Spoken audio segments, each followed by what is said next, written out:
Login failed on Cash App investing fix. You open your Cash App to check your investing portfolio, ready to buy or sell a stock, and suddenly login failed. It's annoying, but the good news is, you can usually fix it in just a few minutes. First, check your internet connection. Cash App investing relies on a stable and secure connection to access your account.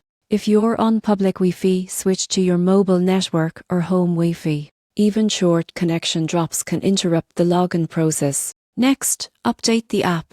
Go to your App Store or Google Play, search Cash App, and tap Update if an update is available.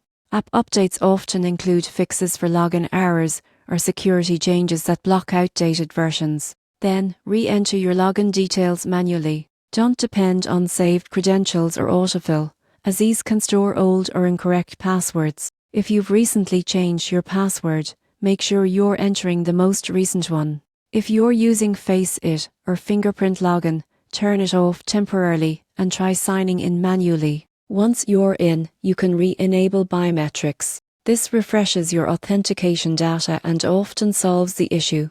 If login still fails, clear your app's cache. On Android, go to Settings, Apps, Cache, App Storage, Clear Cache. On iPhone, uninstall and reinstall the app that wipes any corrupted files without deleting your account. Also, check that your device's date and time settings are on automatic. Cash App security systems use synchronized time verification, and mismatched settings can prevent login success. Finally, if you're sure your credentials are correct and nothing else works, the problem may be on Cash App's end. Temporary server outages for maintenance can block logins for a short time. So next time you get a login failed on Cash App investing, take a breath. A quick connection check, app update, or cache clear usually fixes everything, and you'll be back to trading and investing in no time.